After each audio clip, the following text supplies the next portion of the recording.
पाकिस्तान सारी दुनिया में कुदरती नज़ारों की रंगारंगी लिए हुए ज़मीनी सिलसिलों में से एक है।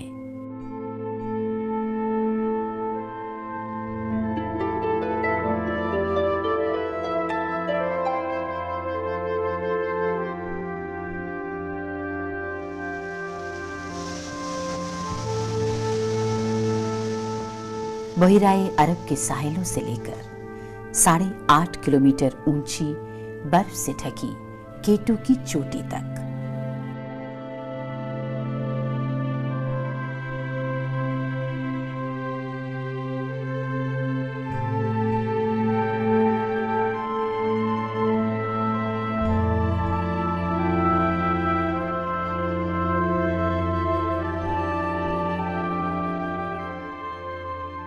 मुख्तलिफ किस्म के हयातियाती निज़ाम और हयाती माहौल से मालामाल होने की वजह से पाकिस्तान के इन दिलकश पहाड़ी सिलसिलों और समंदर के दरमियान हैरान कर देने वाली जंगली हयात परवरिश पा रही है।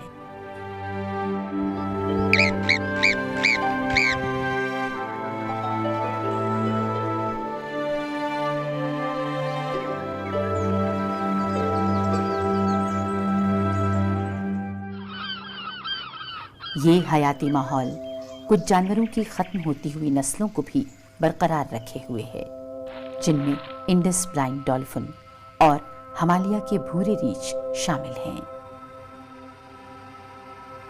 यहाँ 2 तरह के गुलदार भी पाए जाते हैं।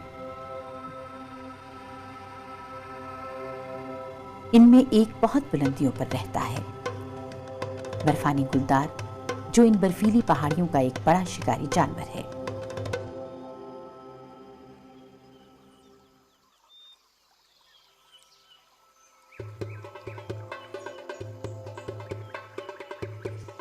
दूसरा एक आम गुलदार है, जो मुल्क के दरमियानी पहाड़ी सिलसिलों से लेकर हिमालय पहाड़ों के दामन तक पाया जाता है। ये फिल्म आम गुलदार को समझने और इसके जिंदा रहने की जस्तजू के मुतालिक है।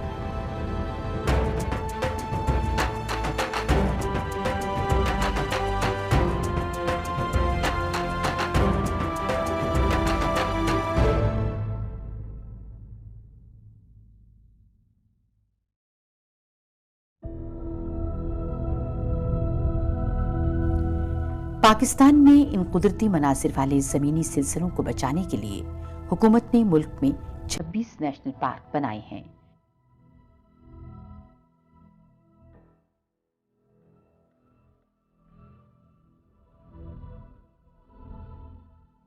जो शिमाल में कराकोरम नेशनल पार्क से लेकर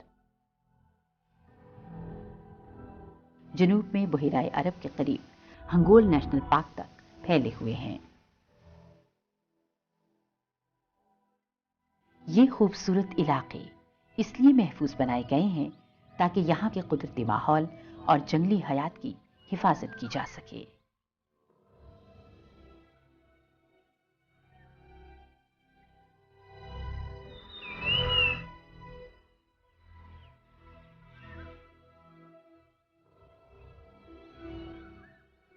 नेशनल पार्क इस खास इलाके को कहते हैं जिसके कुदरती माहौल को बचाने और महफूज रखने के लिए हदबंदी कर दी जाती है। लोग नेशनल पार्क में जंगली हयात और खूबसूरत मनाजिर देखने के लिए जाते हैं। तहकीक करने वाले जंगली हयात के मुतल्लिक मालूमात इकट्ठी करते और तहकीक करते हैं। इन इलाकों को आने वाली नस्लों के लिए महफूज बना दिया गया है ताकि वो इन नेशनल पार्क में इसी तरह लुत्फ अंदोज हों जिस तरह आज हम होते हैं। अयूबिया नेशनल पार्क गलियात के जंगलात की सबसे से भरपूर पहाड़ियों में वाक़ है। ये इलाका हिमालय के हयातियाती रकबे का मगरबी हिस्सा है, जहां से दरियाए सिंध बहता है। अयूबिया को 1984 में नेशनल पार्क का दर्जा दिया गया। ये 33 मुरब्बा किलोमीटर रकबे पर फैला हुआ है।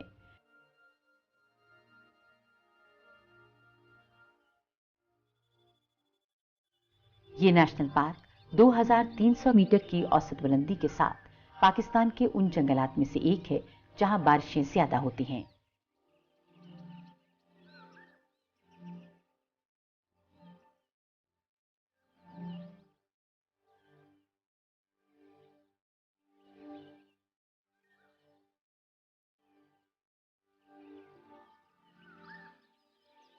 इन पहाड़ों पर सालाना 2000 मिलीमीटर बारिश होती है।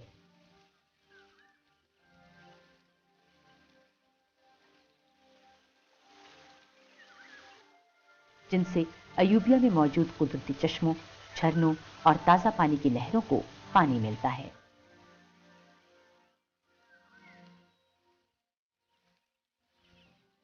बारिश का कुछ पानी जंगल की सतह पर बहकर जमीन में जज्ब हो जाता है। बाकी पानी चट्टानों की दरारों में जाकर आबशारों और शफाफ पानी के चश्मों की सूरत इख्तियार कर लेता है। पानी की कसीर मिकदार की वजह से यहाँ मुख्तलिफ किस्मों के पौधे परवरिश पा रहे हैं।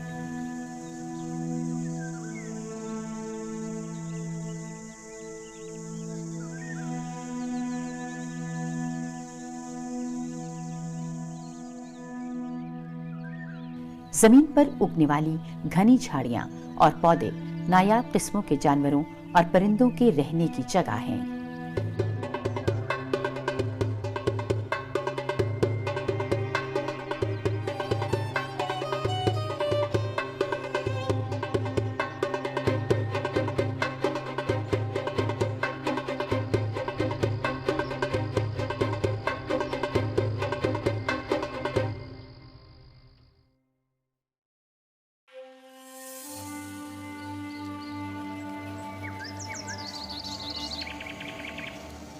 पार्क में परिंदों की तकरीबन 200 किस्में पाई जाती हैं, जिनमें कुछ यहाँ पर रहते हैं और कुछ दूसरी जगहों की तरफ सफर के दौरान यहाँ ठहरते हैं।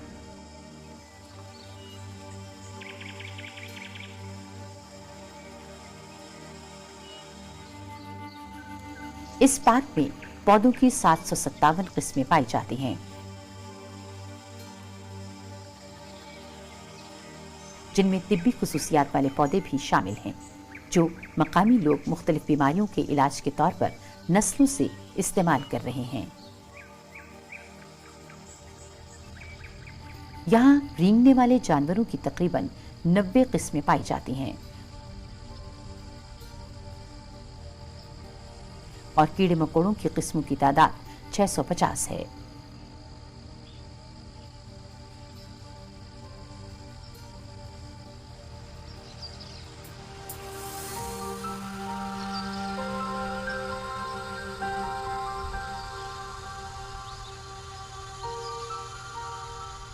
यहाँ तकरीबन 31 किस्मों के दूध पिलाने वाले जानवर रहते हैं, जिनमें भूरा बंदर, न्योले की नस्ल का पीली गर्दन वाला जानवर, गुलदार बिल्ली, हिंदी सह और सुर्ख लोमड़ी शामिल हैं।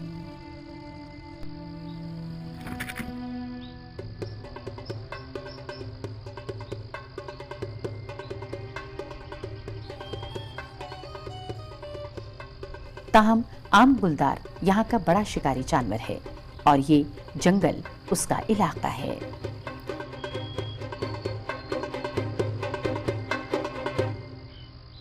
गुलदार अकेला रहने वाला जानवर है, जो एक बड़े इलाके में रहता है और अपने इलाके की निशानदेही जमीन खोदकर, पेशाब करके, एक खास महक छोड़कर और दरख्तों को अपने पंजों से खुरचकर करता है।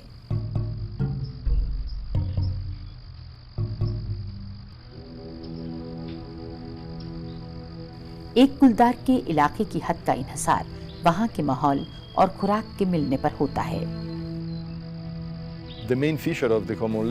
गुलदार की एक बड़ी खुसूसियत उसका खुद को हर तरह के माहौल में ढाल लेना है। ये एक ऐसा जानवर है जो किसी भी तरह के माहौल में जिंदा रह सकता है। ये बारानी जंगलात में रहने के साथ साथ हल्की सहराई जगहों पर भी रह सकता है। बिल्ली के ख़ानदान का ये जानवर दुनिया में सबसे ज़्यादा पाया जाता है। बिल्ली की बड़ी नस्ल का ये ताकतवर गुलदार निहायत वजनी होता है। आमतौर पर एक गुलदार का वजन तकरीबन 70 किलोग्राम होता है, जबकि एक मादा गुलदार निस्बतन छोटी और वजन में हल्की होती है। ये कम फासले पर 60 किलोमीटर फी घंटे से ज्यादा की रफ्तार से दौड़ सकता है और एक जगह पर 3 मीटर की बुलंदी तक उछल सकता है। गुलदार की तेज हिस्सें इसको शिकार करने में मदद देती हैं। دن کے وقت اس کے دیکھنے کی صلاحیت ایک انسان جیسی ہوتی ہے، لیکن رات کے وقت یہ صلاحیت 7 گنا بڑھ جاتی ہے۔ وہ جانور جو رات کو شکار کرتے ہیں ان کی خاص آنکھیں ہوتی ہیں۔ گلدار کی آنکھیں بھی انتہائی کم روشنی میں دیکھنے کی صلاحیت رکھتی ہیں، اسی لیے جب ان پر روشنی پڑتی ہے تو ان کی آنکھیں چمکتی ہیں۔ گلدار کے سننے کی صلاحیت انسانوں سے 5 گنا زیادہ ہوتی ہے۔ یہ تمام تیز حصیں شکار کرنے میں بہت کام آتی ہیں۔ گلدار کی نشان والی کھال اسے ارد گرد کے ماحول میں اچھی طرح چھپنے میں مدد دیتی ہے، جبکہ اس کی لمبی دم اس کو توازن برقرار رکھنے میں مدد دیتی ہے۔ انتہائی طاقتور ہونے کے باوجود گلدار چھپ کر اپنا شکار کرتا ہے۔ یہ جھاڑیوں میں دبے پاؤں چلتا ہوا اپنے شکار کے انتہائی قریب پہنچ کر اسے دبوچ لیتا ہے۔ شکار کو گردن سے پکڑ کر اس کا سانس کھونٹ کر مارنا گلدار کے شکار کرنے کا طریقہ ہے۔ پھر یہ اپنے شکار کو گھسیٹ کر درخت یا گھنی جھاڑیوں میں لے جا کر اسے کھاتا ہے۔ پہلے گلدار کو بہت شکار ملتا تھا، مگر اب شکار کا ملنا مشکل سے مشکل تر ہوتا جا رہا ہے۔ سلیٹی رنگ والا غورال اور مشکی ہرن گلدار کی خوراک کا اہم حصہ ہیں، جو ایک اطلاع کے مطابق اس علاقے سے ختم ہو گئے ہیں۔ عموماً گلدار پہاڑی بکریوں، ہرن، بندروں اور کبھی کبھی کتوں کا بھی شکار کرتا ہے، لیکن زندہ رہنے کے لیے یہ جنگلی چوہوں سے لے کر پرندوں تک کا شکار کر لیتا ہے۔ فطرتاً گلدار ایک تنہائی پسند جانور ہے۔ ملاپ کا موسم گلدار کو مادہ کے قریب لاتا ہے۔ اس دوران یہ مادہ کے ساتھ رہتا ہے۔ ایک گلدار کئی مادہ گلدار کے ساتھ رہ سکتا ہے۔ گلدار کے بچے عام طور پر غاروں میں چھپے رہتے ہیں اور ان کی ماں باقاعدگی سے انہیں گھماتی رہتی ہے۔ بچے 2 سال تک ماں کے ساتھ رہتے ہیں، اس کے بعد ان کو اپنے اپنے علاقے چننے ہوتے ہیں۔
انسان تقریباً 1 لاکھ سال پہلے کی پیداوار ہے، جبکہ ہمارے ارد گرد رہنے والے بہت سے جانور، جن میں گلدار بھی شامل ہے، انسانوں سے بھی لاکھوں سال پہلے موجود تھے۔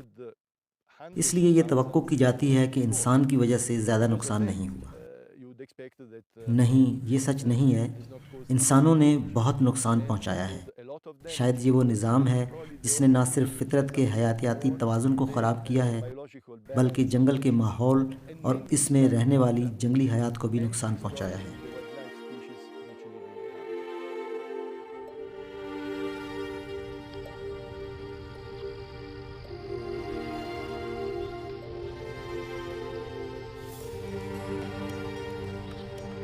اس علاقے کی تباہی کا آغاز اس وقت ہوا جب لکڑیاں کاٹنے والوں نے پہلی مرتبہ چیڑ کے درختوں کو کاٹا۔ شروع میں یہ ایک چھوٹی سی کٹائی تھی جو جلد ہی اتنی بڑھ گئی کہ اس علاقے کے قدرتی وسائل پر بہت بوجھ پڑ گیا۔ نتائج سے بے خبر ہو کر درختوں کی بے دریغ کٹائی کی گئی اور جنگل ख़त्म होना शुरू हो गया। दर्जाए हरारत नुक्ता अंजमात से नीचे गिर जाता है। इस तरह के मुश्किल हालात में जब ठंडी हवा सनसनाते हुए चलती है तो जलाने के लिए लकड़ियों की फौरी ज़रूरत होती है, बल्कि जिंदा रहने के लिए लकड़ियों की ज़रूरत शदीद हो जाती है। एक अंदाजे के मुताबिक हर साल इस इलाके में 500 के करीब दरख्त काटे जाते हैं। इस मामले में मकामी लोग मुकम्मल तौर पर जंगल पर इन्हिसार करते हैं। नस्लों से इसी तरह जिंदगी गुजारने वाले कुदरती वसाइल के बगैर जिंदा नहीं रह सकते। जिंदा रहने के लिए लकड़ियाँ ही वाहिद हल हैं जो जंगल से मिल सकती हैं या हमारी महदूद ज़मीनों से। इसके अलावा कोई और हल नहीं। अगर हमारे पास गैस के 10 सिलेंडर भी हों, वो भी सर्दियों का सख्त मौसम गुजारने के लिए कम है। हमें गर्म पानी चाहिए और घरों में गर्माहट भी। जंगल को मुसलसल नुकसान पहुंचाया जा रहा है। जैसे जैसे लकड़ियां काटी जा रही हैं,